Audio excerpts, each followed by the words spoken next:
I'm going to be working with the k-nocks right now, and then we'll get to the x-nocks. I'll show you how fast these can go. I'll put you on target. And there we are.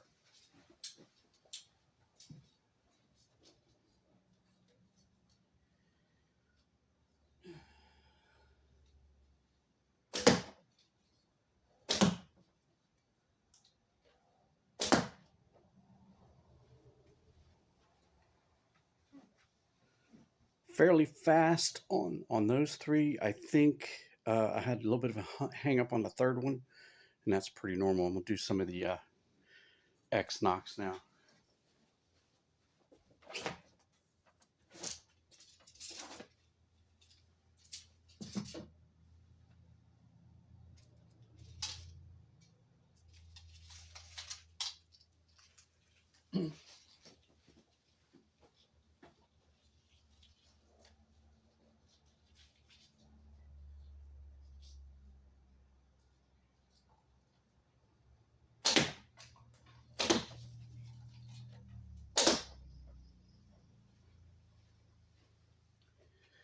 Okay, those were a tad bit faster, a little easier to grasp those because of the width and height. The nock, the way it's made, it's extremely pinchy or grabby as far as you being able to handle it with your hands a little better.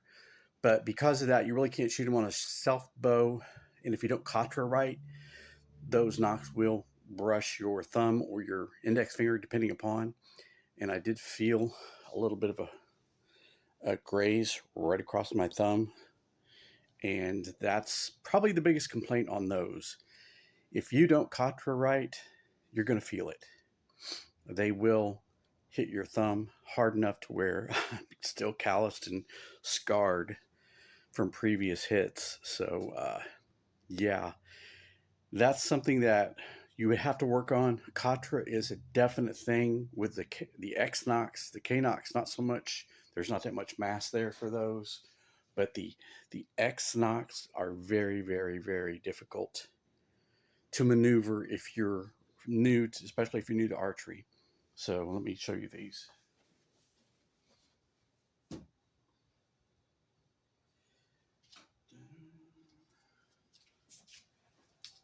All right, so coming around, this is the x-nock, and you'll see the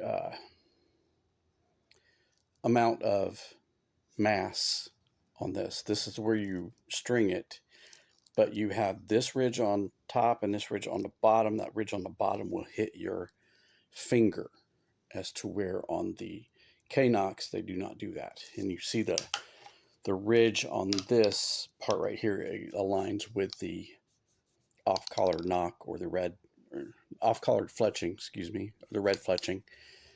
With these, it's a little bit more difficult to tell. This is the backside, so you would be nocking this way. And these are right-winged anyway, so they're going to be off-center anyhow. These feathers, these fletchings here. So these are very, very good in flight, and they'll stabilize the arrow really well, as opposed to these, especially with this one. It's got a hole in it. I shot that one, but it's still good. I just pulled it through and it's all fine. But the size of the nocks, it's very, very difficult to maneuver when you are used to regular nocks and you get into the fast nocks, the Vermeil fast nocks. These are very, very good for what they do, but you got to get really used to this one.